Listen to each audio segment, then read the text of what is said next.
At Starbound, we tell stories the human way, not with artificial voices or AI slop.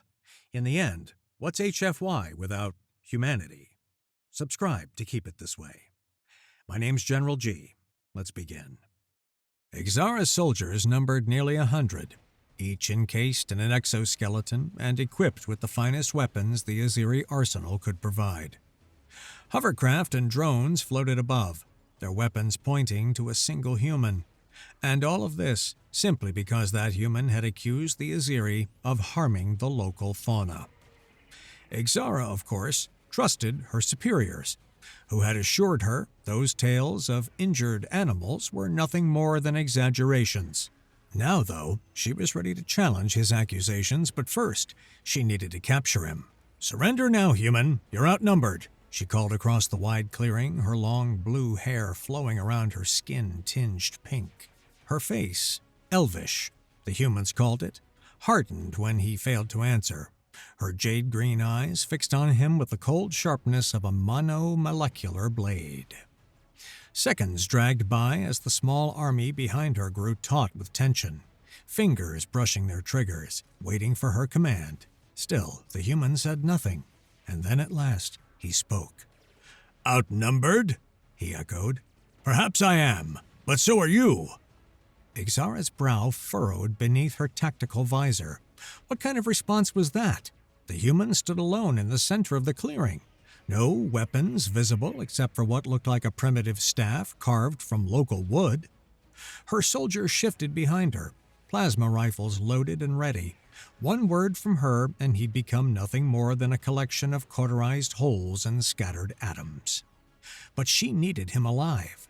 The interrogation demanded it. She had to know who was funding these eco-terrorist activities, what networks he was connected to, which colonial factions were supporting this insurrection against Aziri authority. Her finger hovered over the comm unit at her throat, ready to give the order for a non-lethal takedown, when the first sound reached her elongated ears. A chittering, low, constant, almost like laughter echoing from a dozen throats at once. Then came a rumble, deep enough to feel through the reinforced soles of her combat boots, traveling up through her exoskeleton's frame like the planet itself was growling. The tactical display in her visor began registering movement signatures. Dozens at first, then hundreds, blooming across the forest line like drops of blood spreading through water. The possibility struck her like a plasma bolt to the chest, so absurd she almost dismissed it. Somehow, impossibly, the human had tamed the local fauna. Before she could do anything, the battlefield erupted into pure chaos. From every direction, creatures poured into the clearing like a living flood. The first wave consisted of shadows given deadly form, ambush predators that had been completely invisible against the purple-barked trees until the moment they chose to move. Their bodies were apparently capable of adaptive camouflage that would make Aziri stealth tech jealous. Scale shifting from bark brown to grass green to stone gray as they bounded forward on 6 powerful legs that seemed to barely touch the ground. Behind them came the tanks, massive creatures that looked as if the planet itself had decided to stand up and go to war. Their bodies were covered in what appeared to be natural armor made of compressed stone and mineral deposits, fused to their flesh over countless generations of evolution until they were walking fortresses. But it was the third type that truly turned the battle from a fight into complete pandemonium. Mid-sized creatures with impossibly long necks that swayed like serpents and mouths that opened wide enough to swallow a helmet whole. Their scaled bodies were unremarkable. No camouflage, no armor, no obvious weapons beyond rows of flat teeth. But there were hundreds of them, flowing across the battlefield like a river of flesh and scale, overwhelming through sheer numbers and nothing more. "Form defense circles!" Ixara shouted into her comm. "Concentrate fire on the large ones. Watch your spacing." But the commands were lost in the madness. Through the chaos, she glimpsed her soldiers firing wildly, their disciplined formations shattered like glass. An ambush predator materialized from thin air beside a heavy weapons specialist, jaw clamping down on his rifle and tearing it from his hands before vanishing again. "Captain!" Her comm crackled with static and panic. Hovercraft 3 is down. The numbers are overwhelming our targeting systems. We can't get a lock on anything. The creatures are... The transmission cut to white noise and screaming. She looked up to see one of their aerial units spinning out of control, some kind of flying creature with membranous wings tangled in its roots, both going down together in a death spiral. Hovercraft 2 reporting. We're taking multiple bogeys. There's too many. Losing altitude.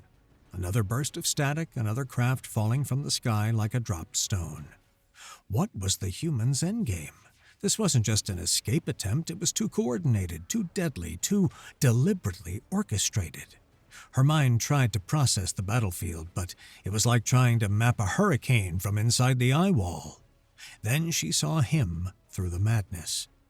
The human was riding one of the tank creatures, his legs gripping its massive neck, one hand twisted in what looked like naturally occurring handholds in its rocky armor, while the other still held that staff. He wasn't fleeing toward the forest's safety.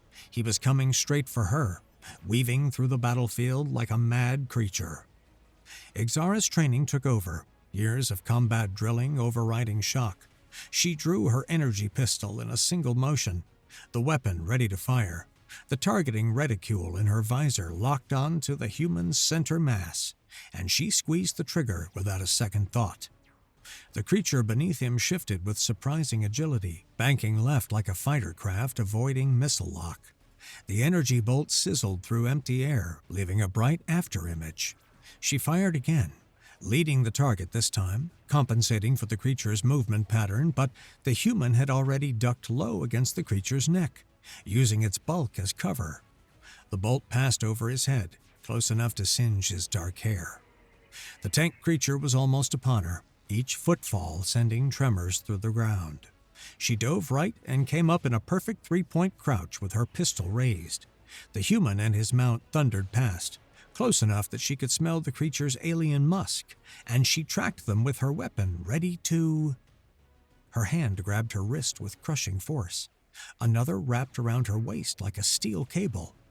The human had jumped from the creature at the last possible second, using its bulk to mask his approach completely.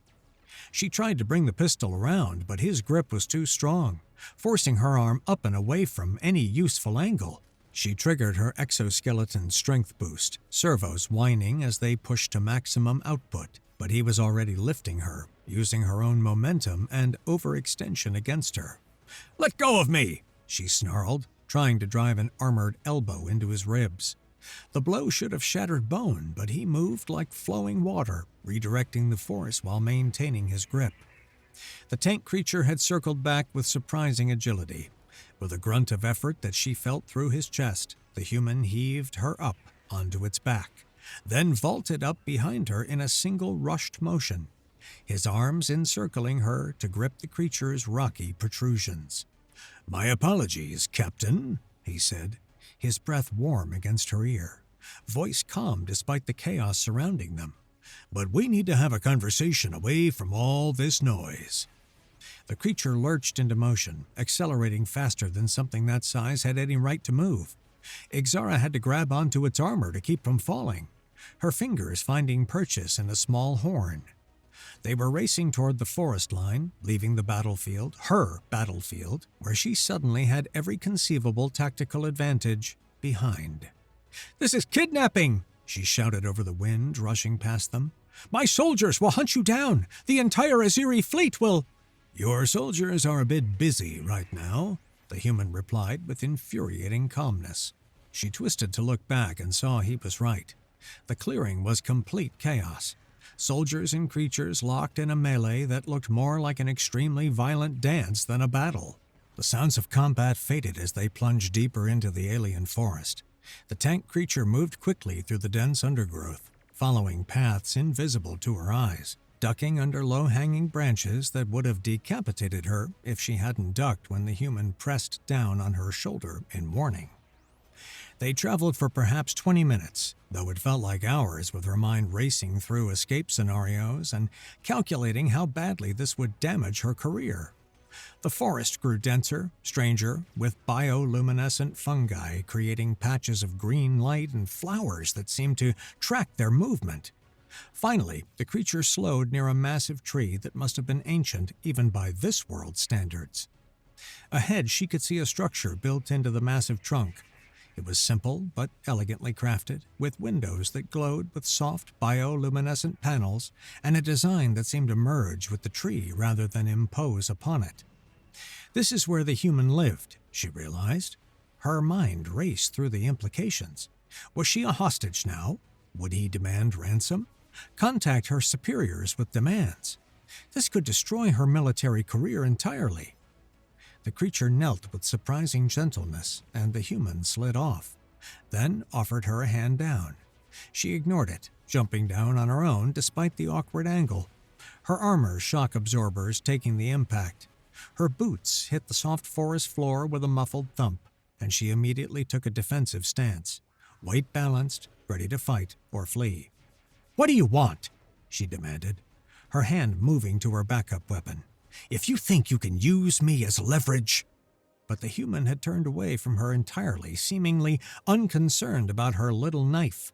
He was stroking the tank creature's massive head, speaking to it in human language. The creature made a sound like an avalanche trying to purr, a deep rumble she felt in her chest, then lumbered off into the forest, each footfall growing fainter until it was gone. "Thank you, old friend," the human said, genuine warmth in his voice. Only then did he turn to face her, and she got her first real look at him. Dark hair that needed cutting, sun-weathered skin that spoke of years under alien suns, eyes the color of earth coffee, or so she had been told, having never seen earth coffee herself. There were scars, too, old ones, the kind that came from wildfire rather than warfare. But it was his expression that caught her off guard. There was something in it that wasn't quite what she expected from a terrorist. Sadness, perhaps, disappointment, maybe even pity. "Captain Ixara, wasn't it?" he asked, though they both knew he knew exactly who she was. "You know who I am. What I want to know is what you intend to do with me. Ransom? Prisoner exchange? Some kind of political statement?" He studied her for a long moment, head tilted slightly like one of the native birds she'd seen in the briefings. "I brought you here because I need to show you something," he said finally. "Show me?" She laughed, sharp and bitter, the sound harsh in the peaceful forest. "You kidnapped an Azeri military officer, attacked my entire unit, just to show me something?" "Would you have come if I'd simply asked?" His tone was mild, reasonable, which somehow made it worse. She opened her mouth for an angry retort, then closed it.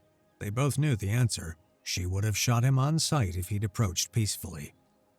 "My name is Leon," he continued, seemingly unbothered by her silence. "Leon Castelli. And despite what your intelligence reports probably say, I'm not a terrorist, Captain. I'm a xenobiologist. Or I was before your people decided this planet didn't need one. You attacked our operations, sabotaged equipment worth millions of credits. That makes you—" "Someone trying to prevent an extinction event," he interrupted, his calm finally cracking to show heat beneath. "Look, I know you have no reason to trust me, but I'm asking you just one night. Let me show you what I need to show you. In the morning, I'll return you to your people unharmed. You have my word." "The word of a terrorist?" "The word of someone who could have let those creatures tear your soldiers apart, but made sure they wouldn't. Check your communication equipment. I'm betting you're not getting a lot of casualty reports." She activated her comm unit, surprised to find it still functional despite the distance and interference. The channels were chaotic, filled with overlapping voices and status reports. But as she filtered through the noise, she realized he was right. "One night," Leon repeated. "That's all I ask. Let me show you why I've been fighting your terraforming efforts." Ixara weighed her options carefully. She was alone in hostile territory with a man who had just orchestrated her capture using an army of wild animals. But he was also alone with her, and her exoskeleton still functioned at full capacity. If he'd wanted to harm her, he'd had better opportunities. And there was something else, a nagging curiosity about how he'd managed what should have been impossible. "Fine," she said finally, hating how the word tasted. "One night. But if this is some kind of trick—" "It's not." He turned toward the forest. "Come on. We need to reach the first site before full dark. The nocturnal ecosystem is something you need to see to believe." He started walking down a barely visible path, and after a moment's hesitation, she followed.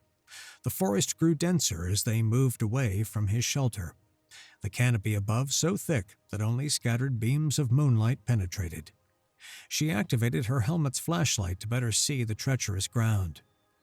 Instantly, he whirled around and snatched the device from her hand. Before she could protest, he crushed it between his fingers, the advanced polymer and circuitry crumbling like dried leaves. She noticed the augmentation scarring on his hands. Subtle work, probably black market. "What are you? That was military equipment. Do you have any idea how much?" "It would have ruined your night vision," he said calmly, brushing the fragments from his palms. "And you'll need that to see what I'm going to show you. The bioluminescence here is subtle. Your eyes need time to adjust. Here." He offered his arm like some gentleman from an ancient Earth period drama. "The path is tricky in the dark." "I'm not going to—" "Captain, you can either hold on to me for guidance, or you can stumble around and probably break something expensive again. Your choice. That armor might protect you from a fall, but it won't help you keep your body dry, and this place is full of puddles." She stood there in the growing darkness, fury burning in her chest like a small star. Everything about the situation was wrong, backwards, humiliating. She was a military officer, trained in many forms of combat, wearing some of the most advanced armor in the galaxy. She should not need to hold on to this human's arm like some helpless civilian at a diplomatic function. But the darkness was nearly complete now, and she could barely see her own feet. Her armor systems were designated for combat, not careful navigation through alien forests. With a sound of disgust that she made sure he heard, she grabbed his arm. "This is temporary," she muttered. "Of course." She could hear the smile in his voice, which made her grip his arm harder than necessary. The journey was shorter than she expected. Within minutes, she began to notice something strange. The darkness wasn't complete anymore. There were lights, soft, organic lights that her helmet's harsh illumination would have completely washed out. Phosphorescent fungi climbing tree trunks in spiraling patterns that looked almost like writing. Flowers that glowed like fallen stars, their petals translucent. And then they emerged from the tree line, and she forgot to be angry. The lake stretched before them like a mirror full of galaxies. But these weren't reflections. The water itself glowed with life. Schools of luminescent fish created rivers of light beneath the surface, their synchronized movements forming patterns that looked artistic. Plants with transparent leaves that showed their glowing veins swayed in the shallow waters, each one a different color: blue, green, gold, purple. Creatures she had no names for moved along the shore, their bodies traced in lines of biological light, some steady, some changing, some flickering in patterns that seemed to respond to each other. "By the ancients," she breathed, not realizing she'd spoken aloud until Leon chuckled softly. "Beautiful, isn't it? This is Lake Quieta, one of the few places your terraforming chemicals haven't reached yet." She found herself walking forward without conscious thought, drawn to the water's edge as if magnetized. The warmth surprised her. Not hot, but pleasantly warm, like a bath drawn just right. "There must be hundreds of species here," she said, her rusty science knowledge overriding her anger for a moment. "Thousands," Leon corrected, kneeling by the water's edge. "The lake has its own ecosystem, 5 distinct depth zones, each with its own communities." Something rustled in the shadows beside them, and Leon turned with a genuine smile, the first she'd seen from him. "And there's someone I want you to meet. Noodle? Come on out, boy. It's safe." Ixara stared. "Noodle?" A creature emerged from the undergrowth, and she immediately understood the name. It was small, barely reaching her knees when it stood on its hind legs, with a body roughly the size of a domestic earth cat. But its tail was absolutely absurd, easily 5 times the length of its body, thin and prehensile, moving like a snake or a tentacle. The creature approached cautiously, its large eyes reflecting the lake's growth like polished gems. It stretched up upon its hind legs, nose twitching as it sniffed in her direction, whiskers vibrating at frequencies her armor detected but couldn't interpret. "It's all right," Leon said softly in that melodic human language. "She's a friend. Well, potentially." Exara stood perfectly still as the creature, Noodle, investigated her boots with intense concentration, then her leg armor, sniffing with the dedication of a quality control inspector. Using its incredible tail like a fifth limb, Noodle wrapped it around Leon's neck and practically flowed up his body, the movement so fluid it looked like water running upward. It came to rest on his shoulder, perfectly balanced, tail swaying contentedly. Leon reached up to scratch behind its surprisingly large ears, and it made a sound somewhere between a purr and a whistle that her translator gave up trying to classify. Despite everything, despite being kidnapped, despite her anger, despite the complete destruction of her mission and probably her career, Exara felt something in her chest soften slightly. "Why did you bring me here?" she asked quietly, not wanting to disturb the peace of the moment. Leon was quiet for a moment, his hand still absently petting Noodle, who had started grooming his hair with tiny, careful hands. "Because you needed to see it alive first," he said finally, his voice heavy with something she couldn't quite identify. "This place, as it is now, before I show you what your people have done to its sister lake 5 kilometers north, you need to understand what's being lost." "My people haven't," she started defensively. "Haven't what?" he interrupted, though his voice stayed level. "Haven't been dumping harmless chemical byproducts into the water system? Haven't been told by their scientists that the T-47 compounds break down safely in alien environments? Haven't been lying to you, Captain, about the true cost of your expansion here?" She wanted to argue, to defend the Azeri colonization efforts, to repeat the talking points about bringing civilization to wild worlds, but something held her back. Maybe it was the life around her, so abundant it seemed impossible that anything could threaten it. Maybe it was the way Noodle was now playing with Leon's hair, completely trusting, tiny, hands gentle. Maybe it was the sadness in the human's eyes that spoke of losses already witnessed. They stayed by the lake for hours. Leon told her about his years on the planet before the Azeri arrived, how he'd been part of the first survey team back when humanity still thought they might colonize here, how he'd stayed behind when the surveys found a planet that looks tough but is too delicate for humans, choosing to catalog life rather than exploit it. He showed her the nocturnal feeders that emerged as the night deepened, creatures that looked like living ribbons of light, their bodies so thin they were nearly two-dimensional. He explained how the bioluminescence wasn't just for show, it was communication, warning, courtship, and hunting all at once. To her surprise, she found herself sharing her own stories. Her childhood on Azir Prime, where the cities floated above endless clouds and you could only see the ground on clear days. "You weren't always a soldier," Leon observed, absently feeding Noodle some kind of fruit from his pocket. "No, I was a surveyor first, not unlike you. But the military paid better and—" She trailed off, not sure why she was telling him this. "The career path was clearer. Make captain by 30, major by 35, maybe admiral before 50 if you played things right." "And is that what you want? Admiral's stripes?" She didn't answer immediately, watching as a school of fish moved through the shallows, their lights creating beautiful patterns. "I used to think so. Now, with this shameful kidnapping—" Deep into the night, when the two moons, one red, one silver, had risen high enough to cast shadows through the canopy, Leon stood. Noodle chittered in protest at the movement, but settled back onto his shoulder. "It's time," he said simply. "For what?" "To show you why I've been fighting." The journey to the second lake was shorter, following a path that might once have been a game trail. She noticed that she didn't mind the darkness as much now. Her eyes had adjusted, and she could see the subtle variations in shadow and faint light. Holding his arm for guidance felt less like surrender and more like practicality. Noodle had curled up around Leon's neck like a living scarf, occasionally chittering at sounds in the forest that she couldn't hear. She smelled it before she saw it. The absence of life has its own scent. Sterile, chemical, wrong.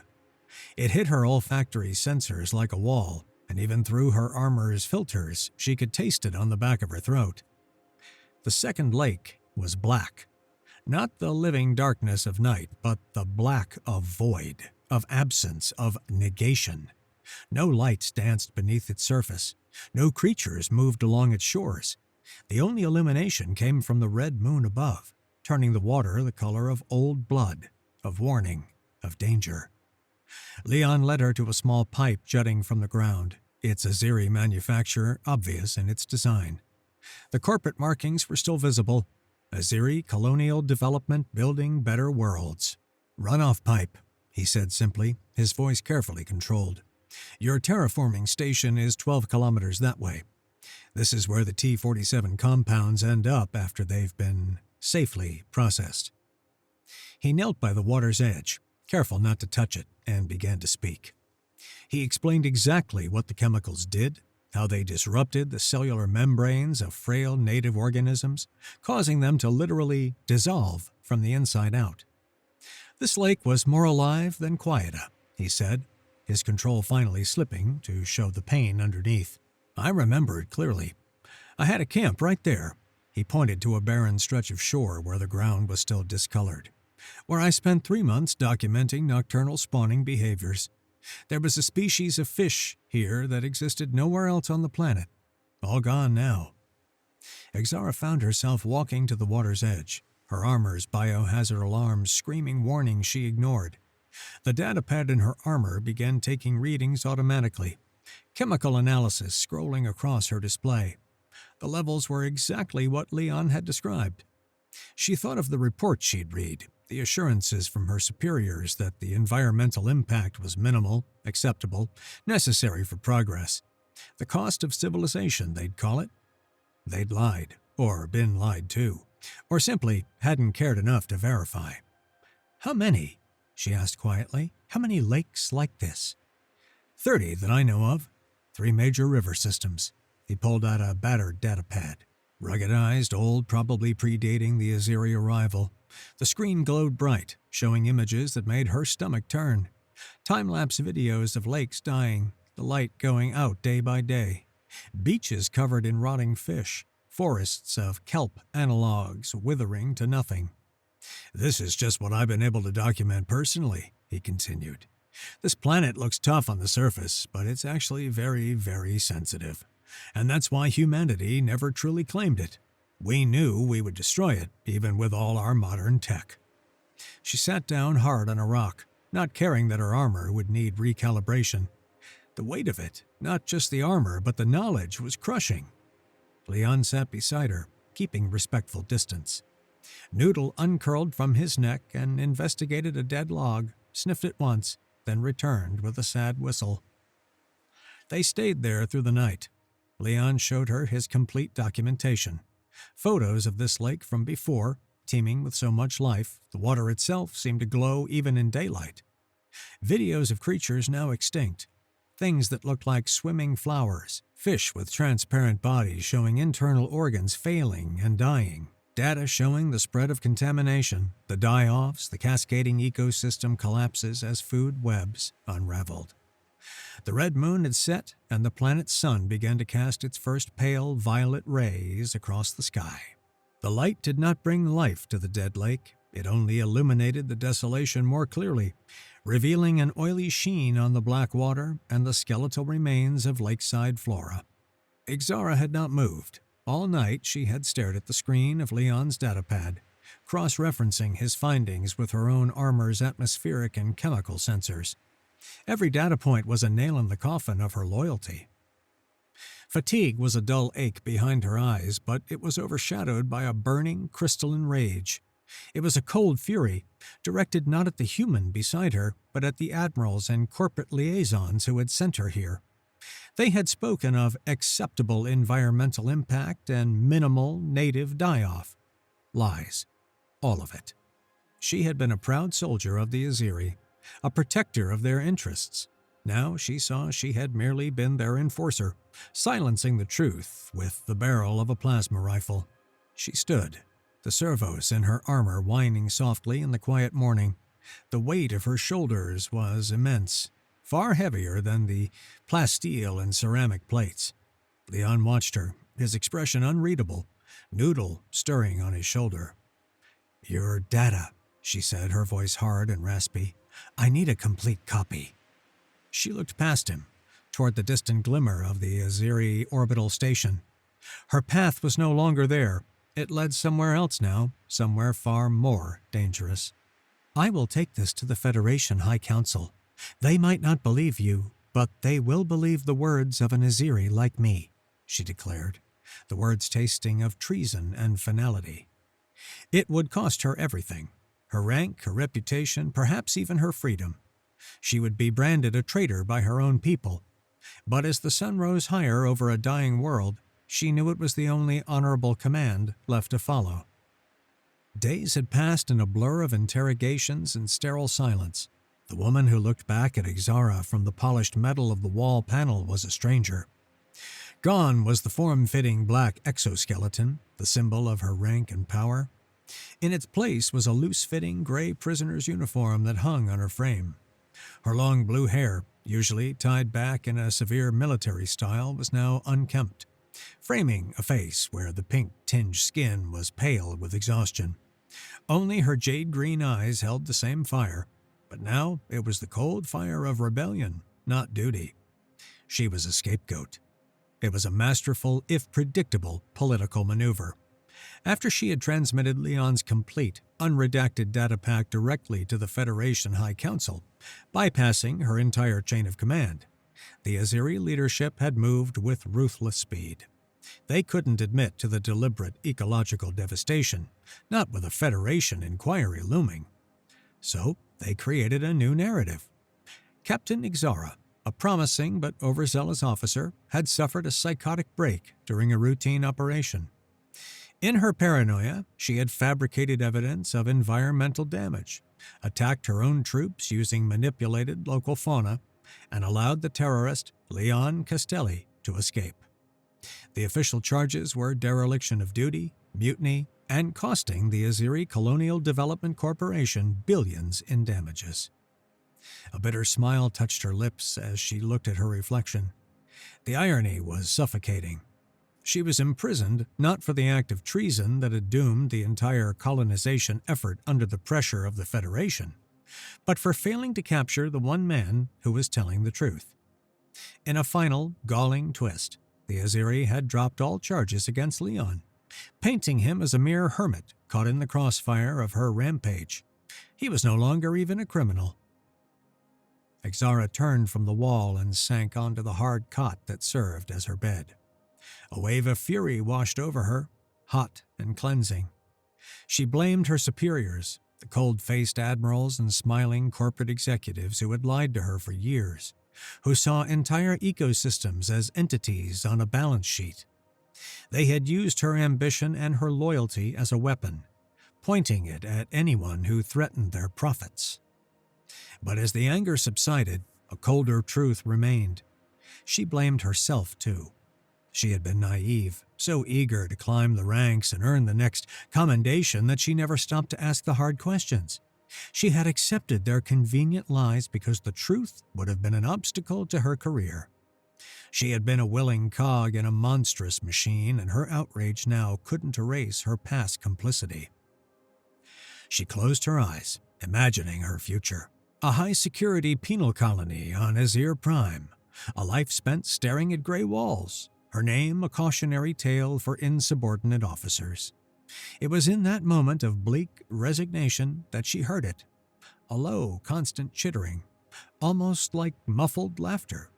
It was a familiar sound, one that echoed with the memory of chaos and battle. Her eyes snapped open, scanning the small cell. The noise was coming from the ventilation grate high on the wall near the ceiling. Getting to her feet, she dragged the cot across the floor and climbed on top of it, the metal groaning in protest. Standing on her toes, she could just peer through the slats of the grate. Two enormous, luminous eyes blinked back at her from the darkness of the ductwork. "Noodle?" she whispered in disbelief. The creature chittered again, a happy confirmation. "What are you doing here?" she said, glancing nervously at the door. "You have to go. They'll catch you." Noodle just tilted his head, seemingly unconcerned. She reached her fingers through the grate, trying to wave him away, but he was just out of reach. Frustrated, she was about to give up when the creature moved with purpose. His absurdly long, prehensile tail, which had been coiled behind him, snaked forward through the grate. Dangling from the tip, held fast in a perfect loop, was a ring of metallic keys. Exara stared, her mind struggling to process the sight. With a final chitter, Noodle released the keys, letting them drop through the grate. She fumbled but caught them before they could clatter onto the floor. Her heart hammered against her ribs. It was impossible. It was a chance. Her hands shaking, she jumped down from the cot and crept to the door. She selected the key that looked most like an access card override and slid it into the lock. For a tense second, nothing happened. Then, with a soft electronic click, the door slid open an inch. Adrenaline surged through her. Her years of training took over, overriding shock and the flash of a moment. Peeking into the corridor, she saw it was empty. The other keys on the ring were for supply closets and maintenance hatches, perfect for navigating the facility unseen. Moving like a shadow, she bypassed the few guards on duty, their bored expressions proof of their confidence in their prisoner's containment. She was a soldier too, not a prisoner, her senses sharp, every step silent as she evaded detection. She finally emerged through a service exit into the humid night air. The scene before her was one of frantic, organized retreat. The colonization effort was being dismantled. Cargo haulers and military transports lifted into the sky in a steady stream, their engines a low rumble that vibrated through the ground. Her evidence had worked. She had won. A movement at the edge of the forest caught her eye. There, standing just inside the tree line, was Leon. He wasn't smiling, but he gave her a slow wave, an invitation. Beside him, Noodle perched on the back of the massive rock-armored creature she had ridden before. The choice was laid bare before her: a life as a fugitive on a world she had helped save, or a return to her people to face a lifetime of imprisonment. The decision wasn't a decision at all, it was an instinct. With the sounds of the Azeri retreat fading behind her, Exara ran. She ran away from the gray walls and the lies and toward the deep, living darkness of the forest. Her future was a mystery, a path unwritten in the stars, but for the first time in her life, she felt truly prepared to face it.